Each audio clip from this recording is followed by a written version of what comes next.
Walhamdulillah wala ilaha illallah. Sebut Allah, Allah, Allah, Allah, ya Allah, Allah, Allah, Allah, ya Allah. Adem kita kalau menyebutkan nama Allah ini. Kenapa kita mulai dengan mengucapkan kalimat tasbih? Karena kita memperingati yang namanya Isra Mi'raj. Tadi qori kita ini Masya Allah nih, qorinya ini angkatan darat, suaranya bagus Masya Allah ini. Masih bujang atau enggak ini? Masih bujang? Beneran ini masih bujang ini? Kalau bujang boleh saya lamarkan ini bareng sama santri saya yang hafiz 30 juz ini. Boleh juga, suaranya ini mantep ini Masya Allah. Suaranya bening.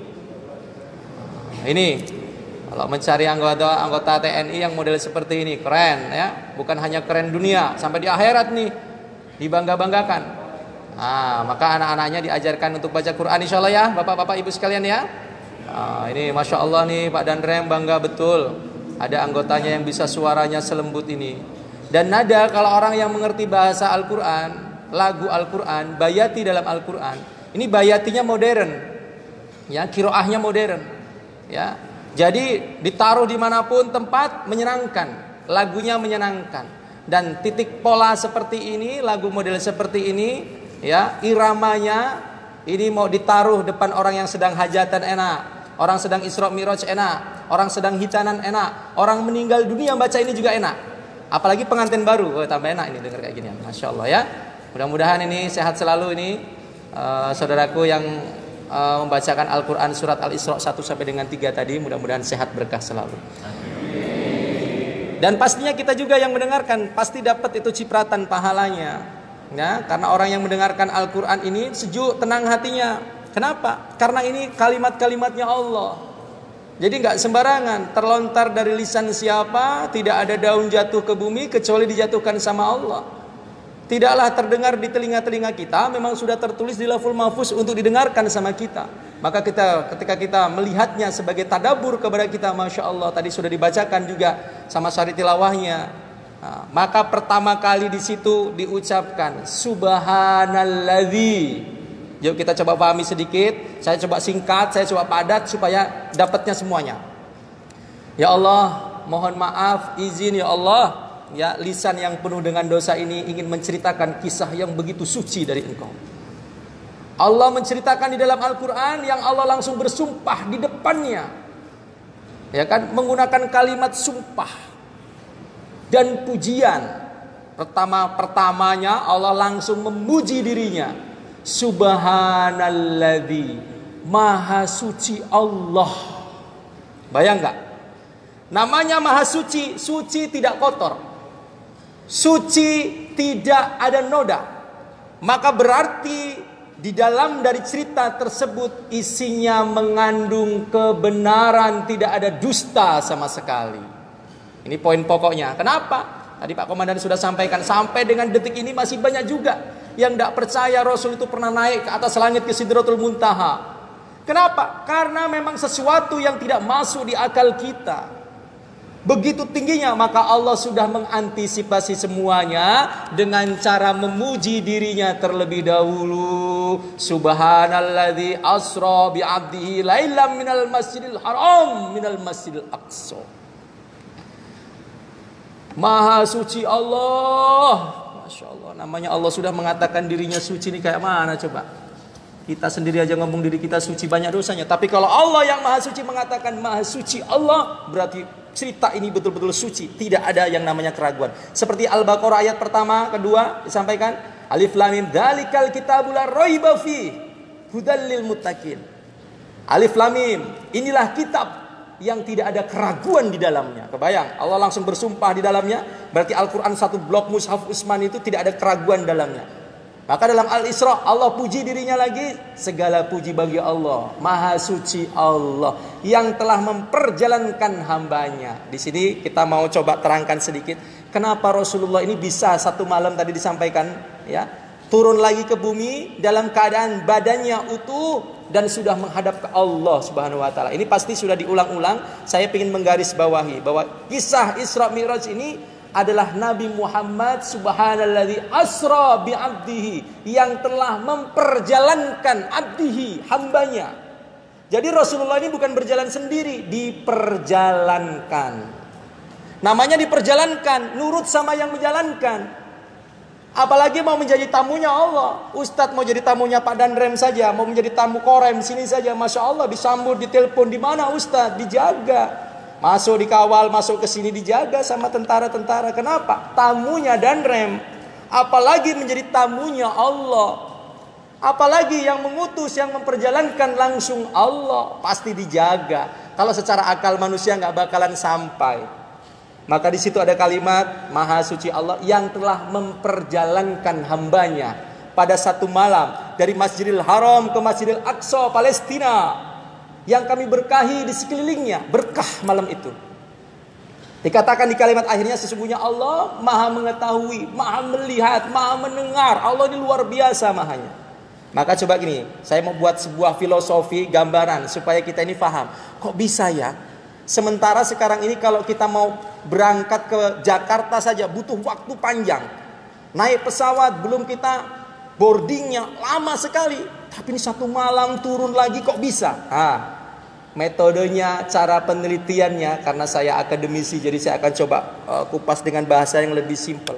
Cara menariknya adalah seperti contoh seperti ini. Ini nanti saya berangkat ke Jakarta misalkan ya. Seandainya kita berangkat misalkan naik pesawat, ada seekor semut masuk ke kantong saya. Semut masuk ke kantong saya.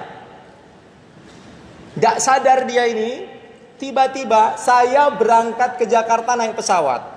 Kira-kira berangkatnya misalkan ba'da asyar. Kalau naik pesawat Lampung ke Jakarta berapa menit? 45 menit ya. 45 menit datang ke sana, acara misalkan setengah jam, 1 jam, pulang lagi. Berarti jam 4 berangkat, jam 5 sampai dengan jam 6 acara, ba'da maghrib jam 7 sudah berangkat lagi. Jam 8 malam sudah sampai Lampung lagi. Nah semut tadi itu keluarlah dia dari kantong saya, sudah sampai Lampung lagi kan dia. Ngobrol sama temennya. Mut, temanku, si semut yang satunya lagi. Tahu nggak kamu? Aku barusan saja dari Jakarta. Datang ke sana, waduh, saya cepat sekali perjalanannya, set 1 jam perjalanan lagi, turun lagi naik pesawat sampai di sini. Waduh, Mut, perjalanannya begitu cepat. Kira-kira temannya percaya atau enggak? Semut yang perjalanannya kecil, timli bahasanya, tiba-tiba 1 jam sampai Jakarta, sampai 1 jam lagi sampai Lampung, terus dia cerita. Kira-kira percaya enggak temannya? Kalau boleh ngomong mungkin kata semut yang teman satunya lagi mengatakan, kamu tukang goroh, kamu tukang bohong, kamu tukang ngibul. Betul nggak? Kenapa? Karena semut mengandalkan otaknya, semut mengandalkan daripada pikirannya, EQ-nya, maka nggak sampai. Bayangkan itu. Tapi ketika dia ngomong, aku ini bukan jalan sendiri, aku diperjalankan, ngikut kantongnya Ustadz Suratno. Berangkat sana pulang lagi, maka ini baru bisa masuk di rasio pikiran kita. Begitulah kira-kiranya Rasulullah kita. Bukan berjalan sendiri, tapi diperjalankan sama Allah. Maka dalam waktu singkat tidak hancur tubuhnya. Karena kalau berdasarkan ilmu fisika, siapa yang naik lebih daripada langit ke-7 hancur tubuhnya. Sekarang pertanyaannya melebihi daripada cahaya. Kecepatan cahaya ini Rasulullah set dengan menggunakan hewan bernama buruk. Ya kan? Berarti harus ada rasio di situ yang harus kita masukkan. Kira-kira yang membuat seperti apa? Ternyata kecepatan buruk itu berjuta-juta kali lipat dibandingkan daripada kekuatan cahaya. Di mana kekuatan cahaya cepatnya? Sekarang Bapak yang ada di sini, ini ada tombol listrik mana? Nah, tombol listrik sini, seandainya boklamnya, neonnya ini ada di bundaran gajah. Diurut kabelnya sampai sana. Saklarnya di sini, dipencet di sini, tep, sana hidup nggak? hidup. Begitulah kekuatan kecepatan cahaya. Begitu cepatnya. Maka buruk ratusan jutaan kali lipat lebih cepat daripada kekuatan saja. Cahaya gitu, set. Seandainya ada kabel dari sini sampai Jakarta. Tombolnya di sini, boklam lampunya di Jakarta. Kira-kira pencet di sini tidak ada halangan, jalannya lurus semuanya, tidak ada yang mengganggu. Sana hidup nggak? Hidup. Itulah kekuatan cahaya kira-kiranya. Maka sangat masuk di akal kalau Allah yang menciptakan cahaya juga mampu memperjalankan hambanya dengan begitu jutaan miliaran lebih luar biasa dibandingkan pikiran manusia. Kenapa tidak masuk di pikiran kita? Karena pikiran kita yang memang tidak masuk untuk mencermati amal tersebut.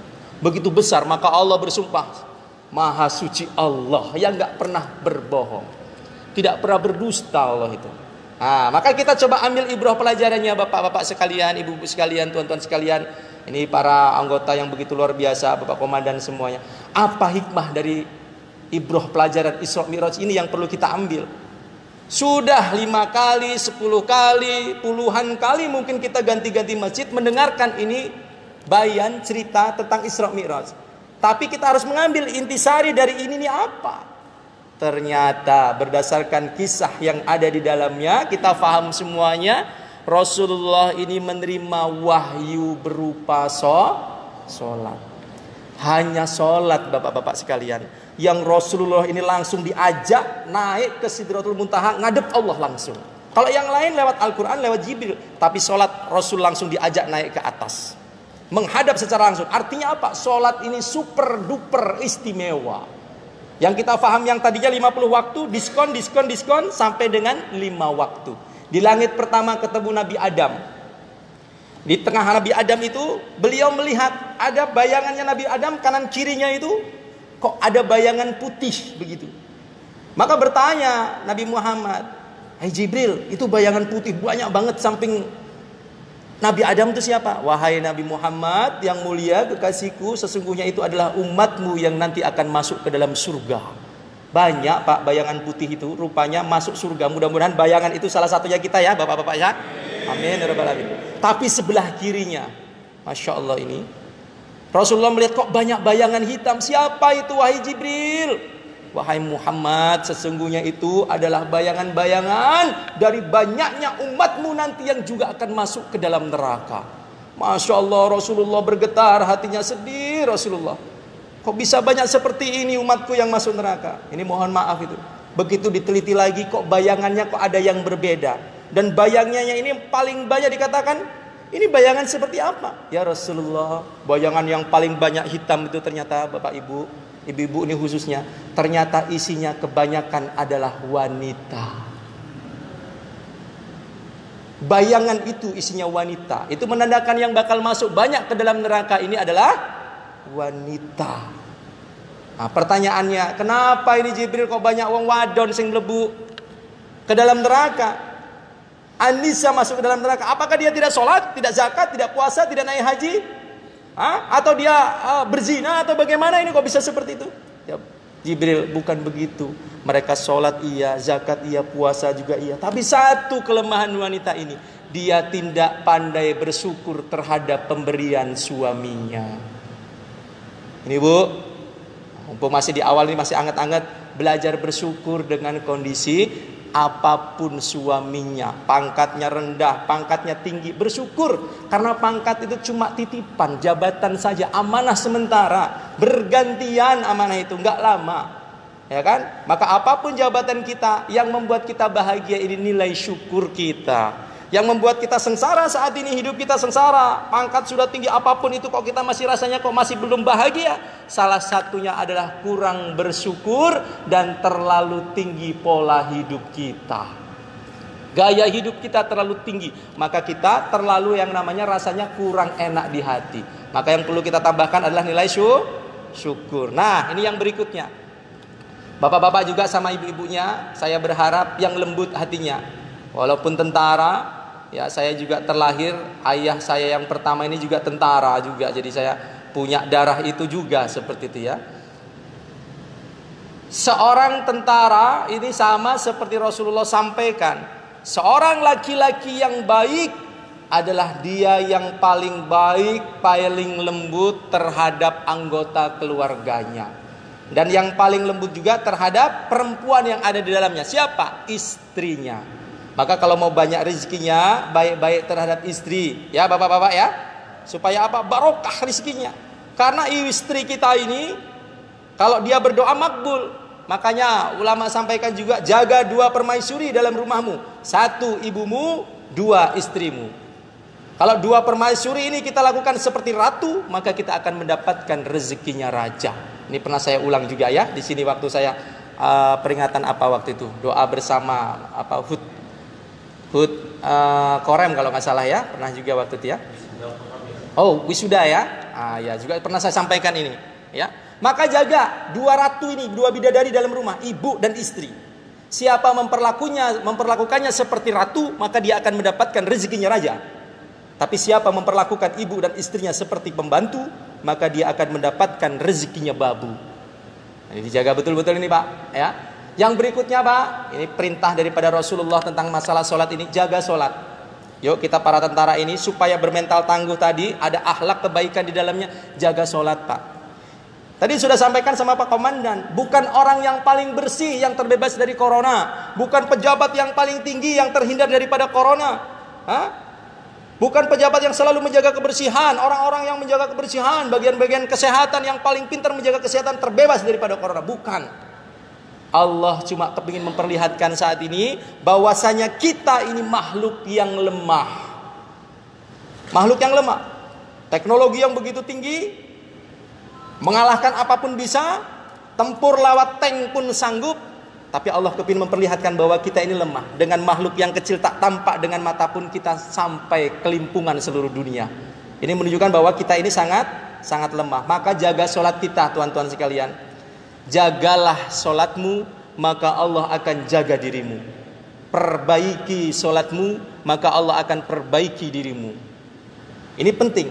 Kalau ada yang punya masalah saat ini, entah itu pimpinan, entah itu bawahan, kenapa dia punya masalah yang besar? Coba cek, cross check hubungannya dengan Allah. Sholatnya ada masalah atau tidak? Kalau sholatnya ada masalah, pasti dibikin konslet sama Allah. Ya gimana enggak? Ya enggak? Wong sama yang membuat masalah, kita bikin masalah, bagaimana coba? Allah ini kan maha ada, sebelum kata-kata ada itu ada. Dan Allah akan tetap ada sampai kata-kata ada, dan semua yang ada tidak ada. Kebayang gak hebatnya Allah itu seperti apa? Kita belum ada, Allah sudah ada. Sebelum kata-kata ada itu ada, Allah sudah ada. Lah kok dilawan dengan gak sholat, gimana gak bikin masalah? Maka kalau kepingin lepas daripada masalah, lepaskan masalah kita pertama kali dengan Allah. Kita pernah mendengar ya, pasukan yang melepaskan Konstantinopel, Al-Fatih. Ini dia anak muda yang dia ini pimpinannya, komandan perangnya saat itu bisa menaklukkan itu namanya Konstantinopel. Ya, Palestina juga ada yang menaklukkannya seperti itu. Ya, ternyata telisik demi telisik Muhammad Al-Fatih ini adalah ahli ibadah.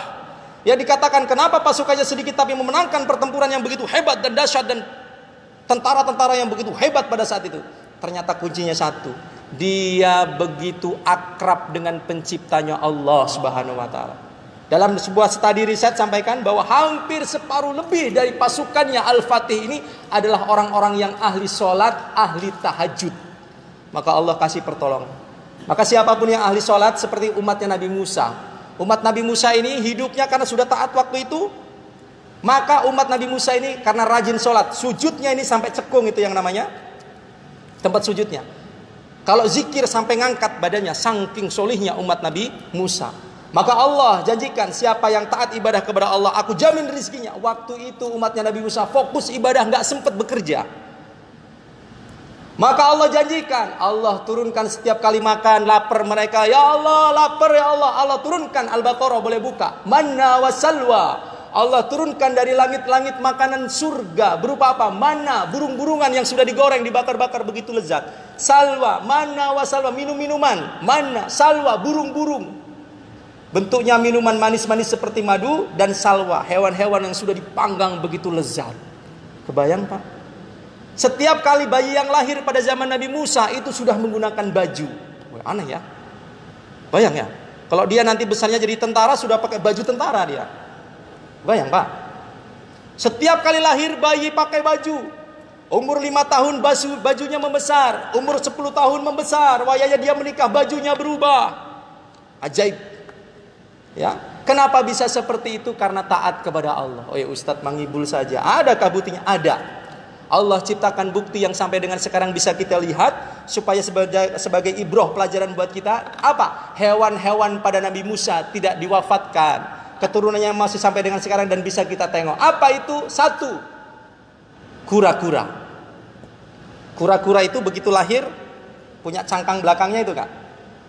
Ada belakangnya itu? Apa namanya? Tempurung belakangnya? Sudah ada.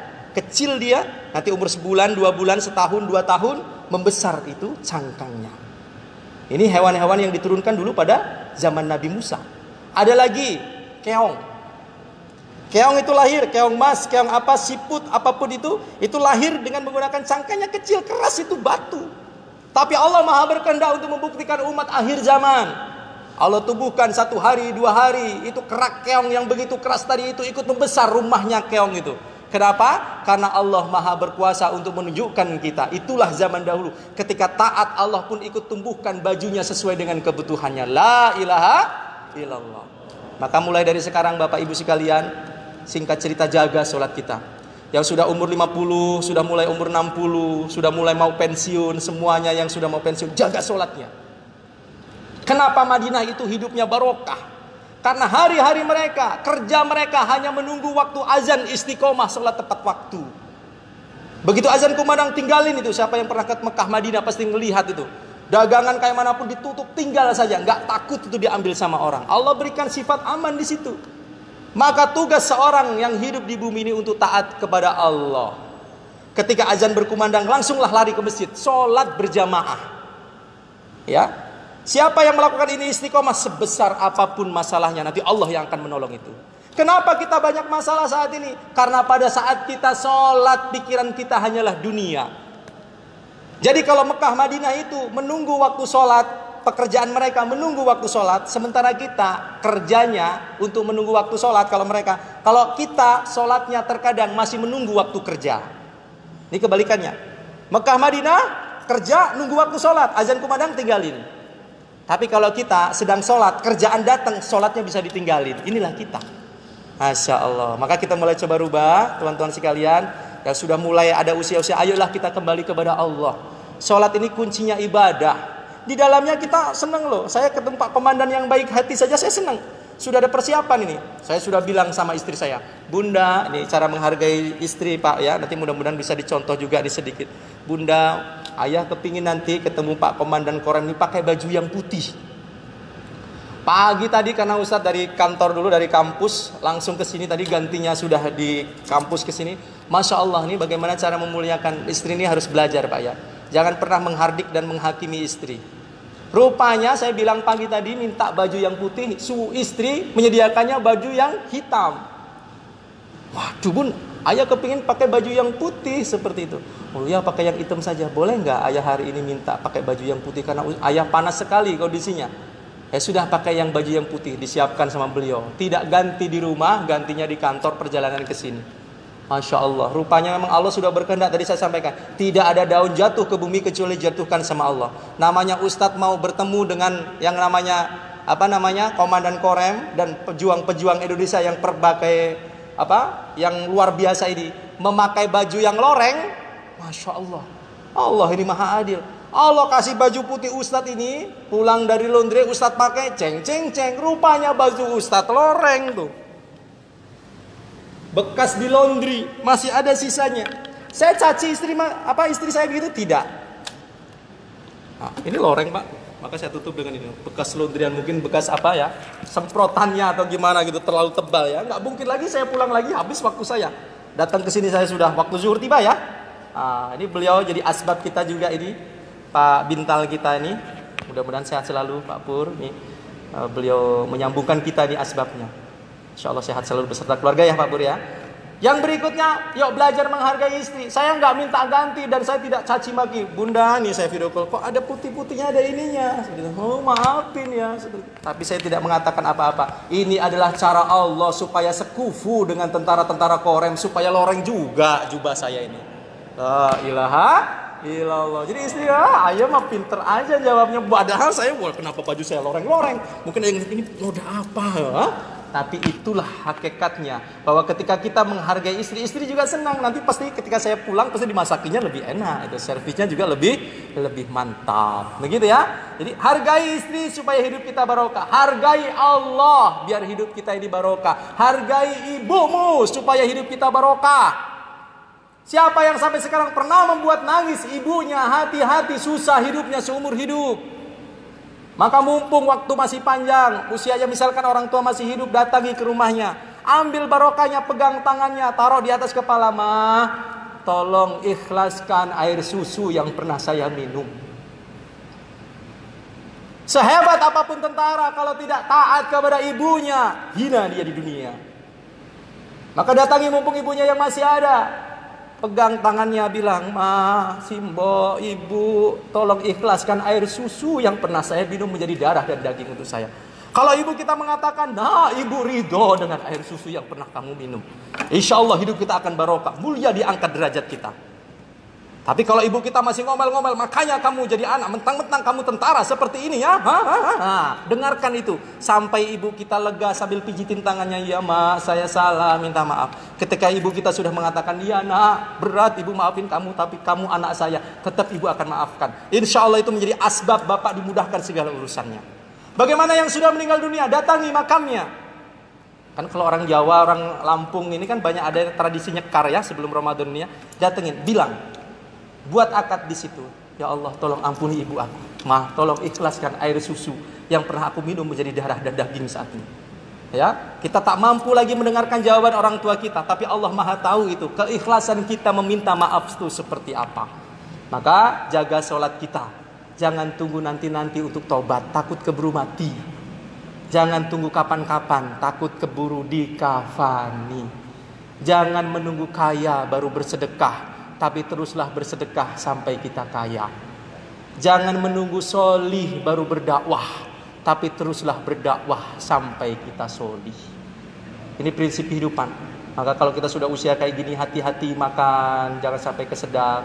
Jalan, jangan sampai kesandung ya. Ibadah diperbanyak. Yang punya dendam sama orang, maafkan. Prinsipnya dua. Kesalahan kita kepada orang lain kita ingat, kesalahan orang lain kepada diri kita maafkan. Kebaikan kita kepada orang lain kita lupakan, kebaikan orang lain kepada diri kita ya kita ingat, sehingga kita menjadi orang yang tawadhu, tidak sombong, tidak menjadi pribadi yang angkuh, menjadi pribadi yang selalu dicintai oleh Allah Subhanahu wa taala. Terakhir, saya ingin berdoa kepada kita semuanya, mudah-mudahan satu hari kita bisa mengadakan zikir bareng lah di sini, istighosah bareng begitu ya. Bawa air dari rumah untuk anak-anaknya. Didik anak-anaknya, Pak.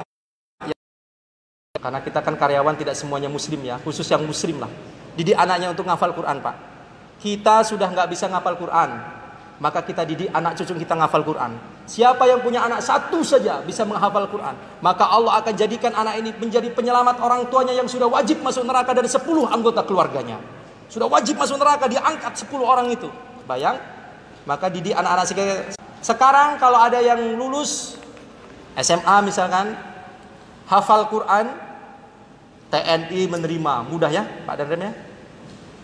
Polisi juga menerimanya mudah, kedokteran juga mudah. Di kampus kami aja Pak, kalau yang hafiz 30 juz free, kami kasih beasiswa tanpa tes seumur dia kuliahnya.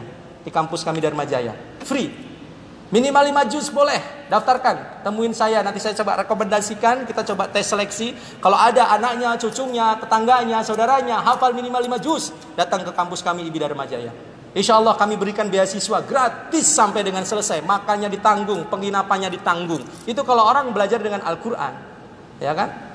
Mumpung Pak, jangan tunggu nanti-nanti, ya kan? Ditanggung.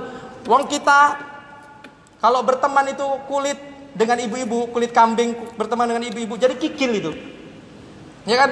Berteman dengan yang namanya tukang beduk, jadi rebana dia. Tapi kalau kulit kambing berteman dengan Al-Quran, jadi sampulnya Al-Quran, dimuliakan dia. Bukanya dikasih parfum, mau dibuka lagi dicium. Kebayang dimuliakan, naruhnya tempat yang tinggi. Berteman dengan Al-Quran aja mulia. Apalagi bapak ibu yang punya anak-anak yang mulia membaca Al-Quran. Masya Allah. Segala sesuatu yang berkaitan dengan agama ini dimuliakan. Ambal kita nih, coba tengok. Ada tentara masuk ke sini, pasti berbeda dengan melihat ataupun memperlakukan ambalnya yang ada di istana ataupun ada tempat-tempat yang mewah, berbeda. Kalau ambal yang bagus, sepatu masih bisa masuk di dalamnya. Tapi ketika ambal ini berteman dengan agama, untuk Pak Imam, untuk sajadah, untuk apa? Ada nggak orang yang berani maju masuk ke dalam sini pakai sepatu tentaranya, sholatnya di sini pakai sepatu? Ada yang berani? Gak ada yang berani. Kenapa? Berteman dengan agama, makhluk yang lemah bernama ambal aja dimuliakan sama Allah. Apalagi makhluk bernama manusia, dia mau mengamalkan Al-Quran, mempelajari Al-Quran, hafal Al-Quran, Allah jamin rezekinya, Allah jamin kehidupan anak keturunannya 10, wajib masuk surga, wajib fardu ain, gak boleh gak masuk surga. Maka Bapak Ibu, mudah-mudahan nanti kita ada istighosah, kapan waktunya kita buat doa bahwa air nanti kita doakan. Saya pengalaman mimpin istighosah itu, banyak anak-anak yang lahir ini ketika saya istighosah mungkin sudah sekitar 7 atau 8 tahun yang lalu misalkan, ini anak-anaknya sekarang pada lahir mereka ingat, Ustadz anak sekarang, anak saya yang ini yang baru ini Ustadz, Masya Allah senang betul baca Quran, ngapalnya cepat, Insya Allah ada keberkahannya. Satu hari kalau memang diadakan di sini, mudah-mudahan kita bisa doa anak keturunannya juga menjadi ahli Quran, dan kita semua yang Insya Allah menjadi orang-orang yang pandai menjaga sholat tepat waktu. Insya Allah tepat waktu, jangan menunda waktu. Kalau kita sholat tepat waktu, maka pertolongan Allah pun akan datang tepat waktu. Ini saja Pak Komandan, singkat waktunya. Mudah-mudahan yang sedikit ini ada ibroh pelajarannya buat kita. Karena suasananya juga panas, mungkin sebagiannya juga sudah mulai ada yang nagih nih bagian bawah ya. Udah mulai kerucuk-kerucuk. Tentara juga kan manusia kan? Nah, lapar juga Pak. Punya juga kita sifat lapar ya. Maka insya Allah yang sedikit dimanfaat, dan mudah-mudahan silaturahim kita tetap terhubung. Boleh silaturahim ke pondok kami di jalur 2W Halim, Pondok Pesantren Tadabbur Quran Al-Firdaus. Kalau yang tadi mau cari mantu hafiz Quran, nah santri-santri kami rata-rata mahasiswa Dharma Jaya, mahasiswa UIN, Anur itu pada hafiz Quran rata-rata 30 juz. Boleh kalau mantu cari sana, boleh lah. Mudah-mudahan ada yang berjodoh di sini. Saya juga kepingin punya nih mantu yang tentara kan. Biar jadi melindungi keluarga insya Allah ya. Sehat selalu Bapak Ibu sekalian. Tambah dengan doa. Kita tutup dengan doa. Mudah-mudahan Allah berikan keberkahan kepada kita semuanya. Saya minta maaf kalau ada yang kurang berkenan insya Allah. Fi barokah wa insya Allah, khususon seluruh keluarga besar yang ada di Korem, Bapak Danrem, Bapak Kasrem, seluruh yang ada di sini. Fisiha wassalamah wa taufiq wal hidayah wal inayah wal barokah. Istajib lana wa du'ana kabul farma ya Allah. Al-Fatihah. A'udzubillahi minasyaitonir rajim. Bismillahirrahmanirrahim. Alhamdulillahirabbil alamin arrahmanir rahim maliki yaumiddin iyyaka na'budu wa iyyaka nasta'in ihdinas siratal mustaqim siratal ladzina an'amta 'alaihim ghairil maghdubi alaihim waladdallin amin ya rabbal alamin. A'udzu billahi minasyaitonir rajim. Bismillahirrahmanirrahim. Allahumma shalli wa sallim ala sayyidina Muhammad wa ala ali sayyidina Muhammad. Alhamdulillahirabbil alamin hamdan syakirin hamdan na'imin hamdan yuwafi ni'amahu wa yukafi'u majida. Ya rabbana lakal hamdu kama yanbaghi li jalali wajhikal karim wa 'azimi sultanik. Allahumma ighfir lana dzunubana wa li walidayna warhamhuma kama rabbayana shighara wa li jamil muslimin wal muslimat wal mu'minin wal mu'minat al ahya'i minhum wal amwat. Ya qadil hajat innaka ala kulli syai'in qadir. Rabbana hab lana min azwajina wa dhurriyyatina qurrata a'yun waj'alna lil muttaqina imama. Wahai Allah yang maha melihat, wahai Allah yang maha mendengar, wahai Allah yang maha menyaksikan, ya Allah, hari ini kau saksikan kami memperingati Isra Mi'raj yang mulia Nabi Muhammad sallallahu alaihi wasallam. Banyak dosa kami ya Allah untuk memperingati ya Allah acara yang bagus dan sakral ini ya Allah. Tapi kami yakin Engkau menciptakan semuanya untuk kami nikmati ya Allah, untuk kami lihat ya Allah, untuk kami saksikan dan kami ambil tadaburnya ya Allah. Sehatkan kami asbab pertemuan kami hari ini ya Allah. Jauhkanlah kami dari COVID-19 ya Allah. Sembuhkan bagi saudara-saudara kami yang sudah kena ya Allah. Sembuhkanlah ya Allah, sembuhkanlah, berikan obat yang terbaik ya Allah. Lindungi kami ya Allah, kuatkan imun kami ya Allah. Sehatkan seluruh keluarga besar Korem 043 ya Allah. Garuda Hitam ya Allah. Mudahkan segala urusan kami ya Allah. Seandainya ya Allah kami memiliki masalah yang begitu berat ya Allah, maka selesaikanlah masalah kami ya Allah. Di antara kami mungkin ada yang sedang sakit, keluarga kami sembuhkanlah ya Allah. Jikalau di antara ada yang sedang sedih ya Allah, maka hiburkanlah ya Allah. Jikalau kami punya masalah yang berat, ringankanlah dan selesaikanlah ya Allah. Jikalau di antara kami ada yang memiliki hutang setinggi gunung ya Allah, Kau hilangkan hutang itu, lunaskanlah ya Allah asbab pertemuan kami hari ini ya Allah. Ya Allah, seandainya hari ini ada di antara kami yang masih keras hatinya ya Allah, belum mau melaksanakan sholat berjamaah tepat waktu 5 waktu di masjid berkumandangnya azan ya Allah, maka lembutkan hati kami ya Allah. Kuatkan kaki kami untuk melangkah ke masjid ya Allah. Kuatkan tangan kami untuk mengangkut nanti dalam keadaan yang husnul khotimah ya Allah. Ya Allah, lindungi tentara nasional Indonesia ya Allah. Kau berkahkan pemimpin-pemimpin kami ya Allah. Kau sehatkan mereka semua ya Allah. Dan Kau jaga kami beserta anak keturunan kami ya Allah. Jadikan anak-anak kami anak-anak yang soli dan solihah ya Allah. Yang hafiz dan hafizah ya Allah. Yang alim dan alimah ya Allah. Yang da'i dan da'iyah ya Allah. Yang abid dan abidah ya Allah. Yang sha'im dan sha'imah kabulkanlah ya Allah. Rabbana al-haqqu haqqa warzuqna tiba'ah wa aral batila batila warzuqna ijtinabah. Ya Allah, jaga tentara-tentara kami yang hadir hari ini ya Allah. Jauhkan mereka dari sakit ya Allah. Jauhkan mereka dari bala ya Allah. Jauhkan mereka dari musibah ya Allah. Kebalkan tubuh-tubuh mereka dari peluru-peluru ya Allah. Asbab pertolongan-Mu ya Allah. Mudahkan urusan kami, kabulkan permohonan kami ya Allah. Rabbana atina fid dunya hasanah wa fil akhirati hasanah wa qina adzabannar. Bi fadlika subhana rabbika rabbil izzati amma yasifun. Wassalamun alal mursalin. Alhamdulillahirabbil alamin. Demikian Bapak Danrem, Bapak Kasrem dan seluruh pimpinan yang ada di sini. Saya mohon maaf kalau ada yang kurang berkenan. Insya Allah lain waktu kita bisa bersua dan berjumpa kembali. Maaf lahir batin. Salam buat keluarga, sukses buat kita semuanya. Takbir, Allahu Akbar. Billahi taufiq wal hidayah. Wassalamualaikum warahmatullahi wabarakatuh.